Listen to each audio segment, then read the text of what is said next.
If you enjoy this video, please consider giving a thumbs up. It really helps the channel.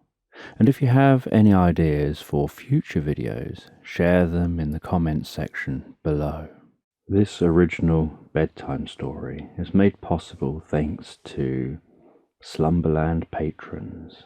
If you would like to support this channel, you can find Patreon details in the description and on my channel homepage.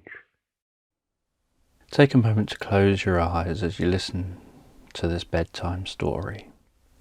Now, this bedtime story is also being designed with specific patterns for those who perhaps worry too much. And the patterns will help you to move on from worry, to reduce your worrying. And if you don't need those patterns to help you with worrying, then all this will be for you is a relaxing bedtime story to help you fall asleep comfortably. So with your eyes closed, listening to me, you can have a sense of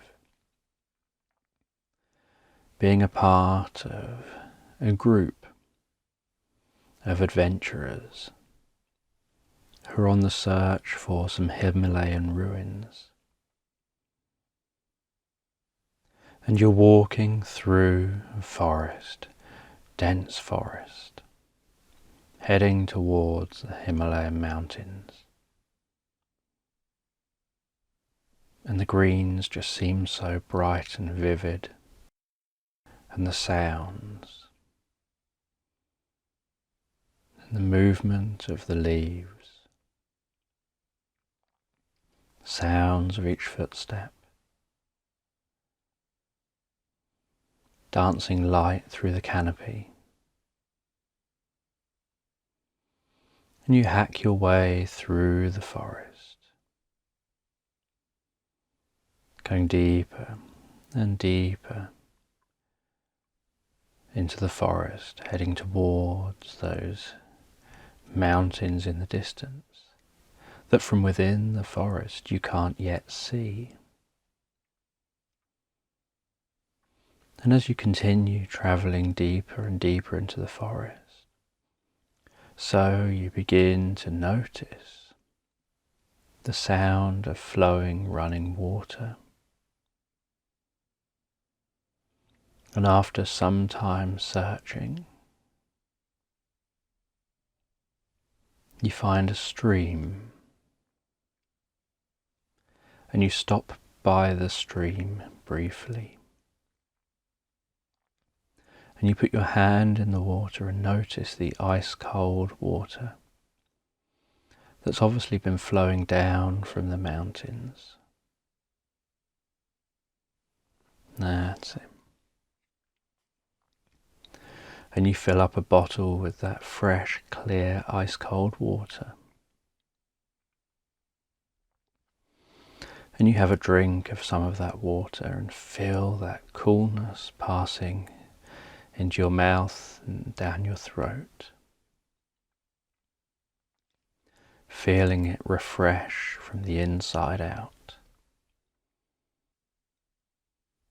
And then filling your bottle up again, with it bubbling as the air comes out the bottle and the water goes in. And putting that bottle into your backpack as you continue your journey.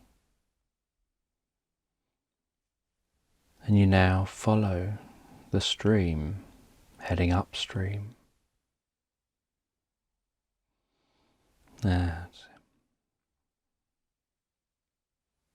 Then you start finding yourself having a few what-if thoughts. What if this stream actually is coming from a place that isn't where you can climb up? What if this stream isn't very direct, in which case you're going to be walking around for ages. And you find yourself having different what-if thoughts. And then you realize the only certainty is that you are exactly where you are here and now, in exactly the position you're in here and now. There's no certainty about the future. There's no certainty about where you're going to go and what you're going to find. The only certainty is where you are right now, and that anything else is just a thought. And as an adventurer, you're aware that worrying about these things is perfectly fine. Worry is a powerful tool, but you've learned and mastered the art of using worry correctly. So you take these things and you think about the solution. So worry is the first part of successfully solving problems. Worry is the identifying of the problems. But this needs to be followed up with the solution to the problems.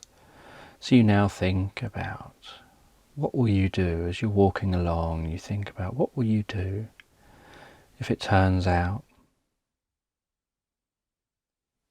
that this stream isn't very direct and that you're walking all over the place to get to your destination. What will you do if this stream turns out that you arrive at the mountains and you're in a location you can't climb? And you think that part of you that's observant enough and forward-thinking enough to be creative and identify potential risks and potential problems. And so you look at what you will do.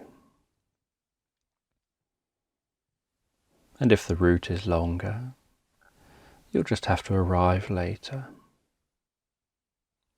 Or you can make a decision to continue cutting through the forest as you were before. But as you give it thought, you think about how much longer it takes to travel slowly because you're cutting through the forest versus travelling faster on a longer route. So unless the route is wildly off course and roundabout, you're aware that it probably won't make much difference in time. And if you're wrong about your worry, you'll actually arrive sooner than if you had just hacked through to get where you were going.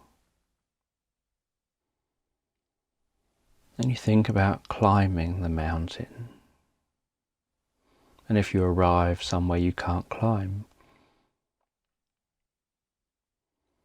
and again you think, well, if I arrive somewhere that I can't climb, if that's where we end up, we can just follow the base of the mountain.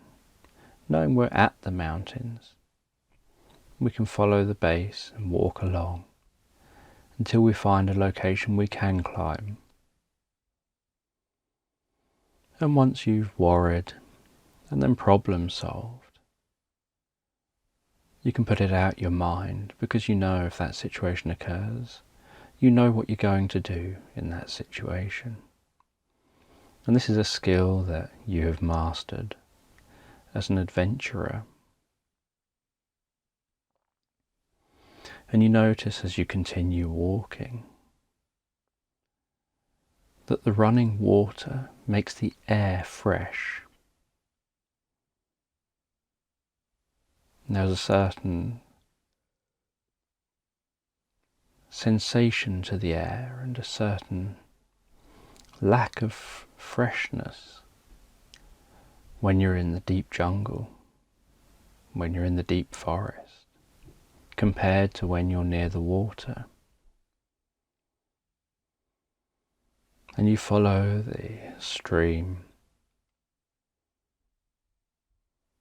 as you head towards your destination.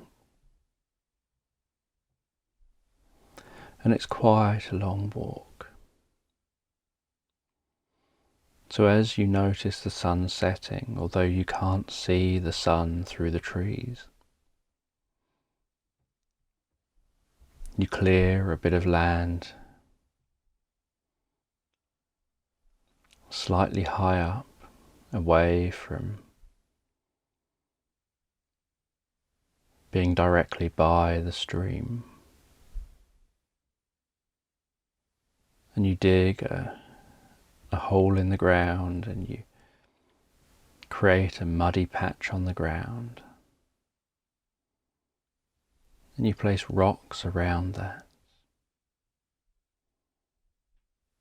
And you set up a fire in the middle and light the fire. And you all then set up hammocks about 6 or 8 feet off the ground between the trees. And these hammocks are like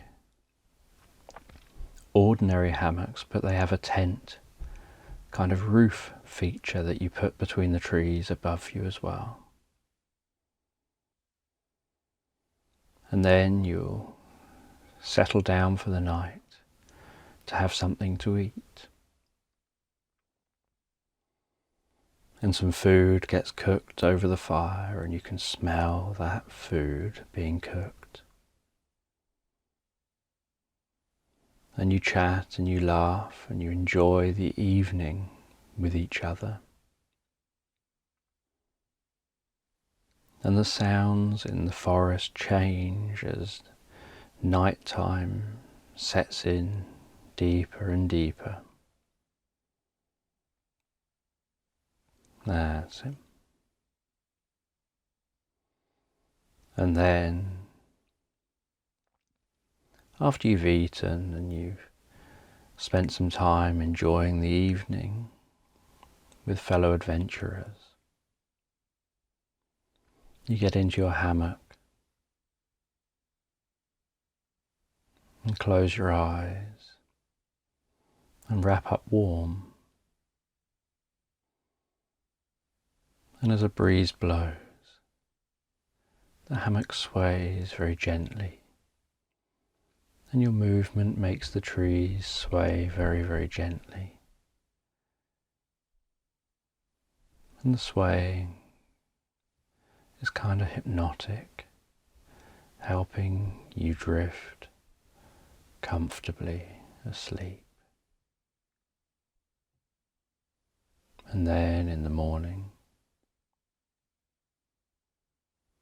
the fresh air wakes you up. The changing to the sounds wakes you up. The increased sound of certain birds wakes you up. And you feel like you've had the most beautiful night's sleep. And you tidy up the fire, pack up your belongings before continuing your journey back towards the mountains. And after half a day's trek, the sound of water gets louder and louder, and you arrive at a lake. And it's only a small lake, and on the far side of the lake is a waterfall plummeting down the mountain, filling that lake. And you and the other adventurers head around the lake to the waterfall. And you notice that the best place here to climb up will involve climbing up right on the edge of the waterfall. And so you get your climbing gear out, and you all work together to ensure each other's safety as you begin to make the ascent up the side of the waterfall, getting drenched in the cold spray, but finding it refreshing because of the effort you're putting into your climbing. And then once you reach the top of the waterfall, you reach over the top and you drag yourself up and lie on your back to catch your breath. You take a few deep, purposeful breaths lying on your back, breathing in comfort and relaxation, breathing out stress and tension, breathing in comfort and relaxation, breathing out stress and tension. And then you roll away from the edge before standing up and walking a little way, ready to give space for the next fellow adventurer to get to the top. And each one by one, as you just sit watching, catching your breath, gazing over the top of the forest. You just watch each person as they reach the top and do the same as you did. Catch their breath before moving away from the edge to let the next person up. And after everyone's up at the top of the waterfall, so you all begin your climb up the mountain. And as you climb, you reach a certain point where the temperature begins to drop and you have to wrap up warmer. And a little while further, you reach a point where snow begins to settle. And you can be walking and suddenly a snowstorm will hit. And then no sooner had it hit, it will just disappear again. And so you keep together and you keep an eye on each other. And you have a rope connecting all of you together to keep you all safe. And you think to yourself, this is so much hard work. You wonder whether it was worth it. You worry that something could go wrong. Then you go through a stage where it's almost like you hit a wall in your mind, where negative thoughts are coming up and telling you the reality of the situation, or at least the worst case scenario of the reality of the situation. And so, because of your training, you take a moment. It's approaching the end of this day, so you take a moment to pitch up your tents in a circle. Create a fire between all of you. And sit around that crackling fire, taking it in turns to keep that fire alight, feeling the warmth from the fire, protecting the fire from most of the wind by the way you've arranged the tents. And you watch the dancing, flickering flames of the fire, Hear the crackling of the fire. Hear the wind hitting the tents and the material of the tents moving in the wind. And some wind that gets through the tents, you hear it whistling through. And you feel the warmth of the fire as you take those worries and the negative thoughts, and you sit and you close your eyes and you begin to meditate. You begin to let those thoughts be there and just accept it's just the brain thinking, and those thoughts are just there. There's no need to give them fuel. There's no need to reinforce them. Just acknowledging them, recognizing whether they are based on any grain of truth or not. And if they are, and if something they're thinking could possibly happen, then preparing what you'll do if that happens. So that once you've prepared and you've mentally rehearsed what you'll do if that happens, there's no need to worry again, because you know if that happens, you know exactly what you'll do. And you spend an hour or two meditating like this, allowing yourself to reprogram your mind before heading to your tent to go to sleep for the night. And in the tent,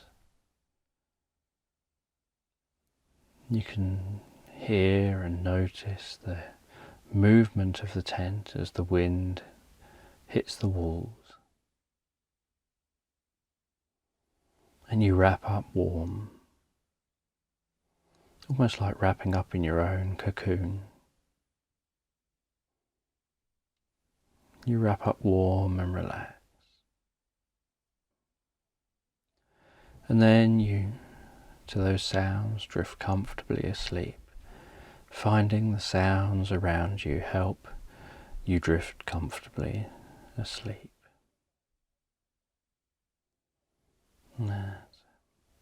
And then awakening the next morning, you notice how the wind has died right down. There's an incredible stillness around you. And you step out of the tent into snow, and you hear the crackling snow, the crunching snow between your feet. Clear everything away and continue your ascent. And as you climb higher and higher, you reach a point where you can see over the top of the clouds.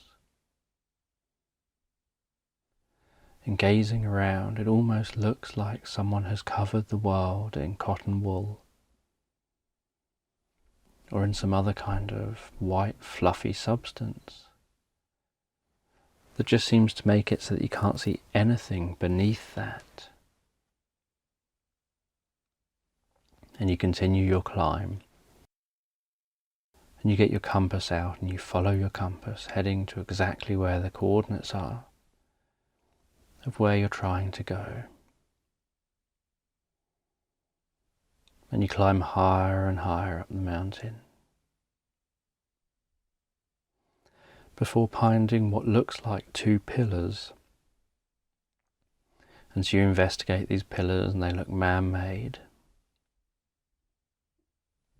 And you scrape off the snow beneath your feet until you find a solid surface, and it looks like a path that someone has made at some point. And so you now continue following this path, this man-made path, deeper and deeper into the mountain range, and higher and higher. And after climbing for what seems like hours, following this path, you turn a corner and notice how The pillars now seem to be making an arch, and they're evenly spaced pillars, some distance between them, but they're all now arched over. As you continue following the path under the arched pillars, and they lead straight to the side of the mountain.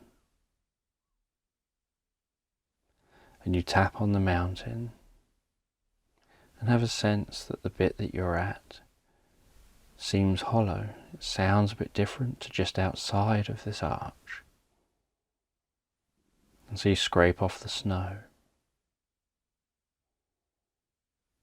and you see a stone door. And with your fellow adventurers, you open the stone door and you roll it aside. And with torches, you step inside and start exploring. And while you start exploring, you notice how the sound changes from outside to inside. How there's an echoey wind sound in here. It's much quieter, it's more mute than it was outside. The air temperature is warmer. There's a certain serenity and calmness that comes over you from being in here. A certain peacefulness. And you explore. And you hear the occasional drip, aware that somewhere around you there's probably stalactites hanging from the ceiling, with water running down them from the snow and the mountain above, and the drips occasionally dripping to the floor. And you find a wall that's covered in inscriptions that have been carved into that wall. And you look along the inscriptions and you work out what they mean. And not only do they share something profound that you understand on a deep and unconscious level, but they also share the location of an artifact that's hidden somewhere else among the corridors of these ruins. And so you continue following the ruins deeper and deeper into the mountain. And you find a room, and it's covered by a door, a huge stone door. And there's a stone ball on the floor. And there's a stone square slab next to the ball. And it takes you and some of your adventurers who are with you to roll that ball onto the slab. And as you do, the slab gives way beneath it and the ball drops down into the hole made by the moved slab. And then the door swings inwards and open and slides out the way. And there's some ancient mechanism that was obviously created for this door. And you walk into this chamber and you see 4 beams of light somehow entering the chamber, lighting up a golden cup right in the middle of the chamber. And the rest of the chamber's in darkness, apart from these 4 beams of light. And you take a look at where the beams of light are coming from. And you realize that somehow, someone had drilled holes through from outside the mountain, all the way through the mountain into this exact chamber. And then they had filled those holes with the purest, cleanest water. And that water turned to ice. And for some reason, something must be preventing heavy snow build up on top of those pillars of ice. And so the sun shines straight onto the pillars and reflects like optical fibers. It reflects all the way down those ice pillars before shining into this chamber and shining onto this cup. And you take the golden cup and notice an inscription around the top of the cup on the outside. And you look very closely at the inscription. And you read it, and then you translate it into the closest translation you can come up with.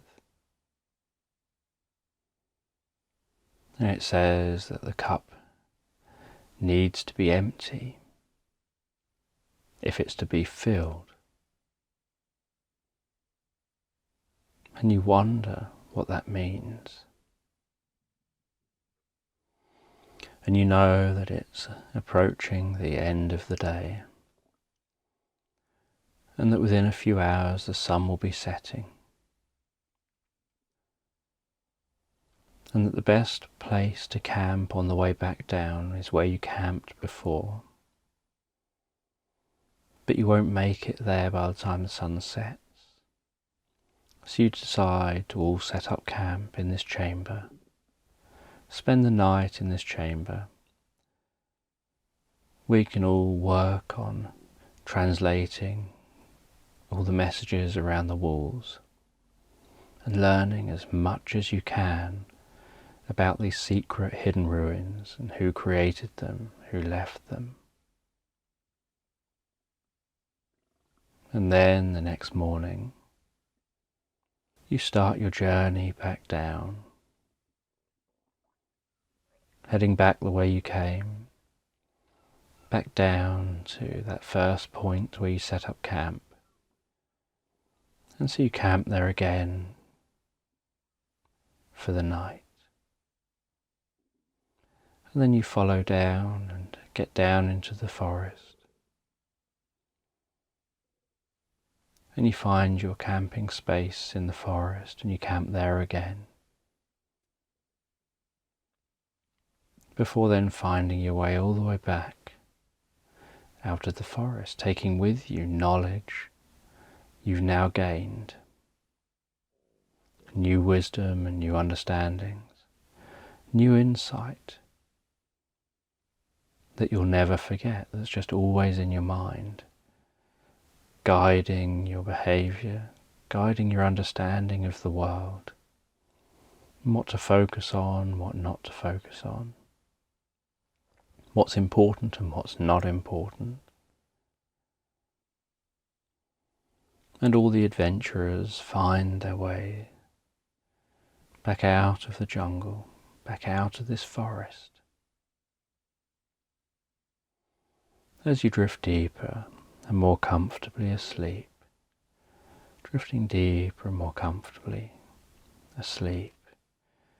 Now,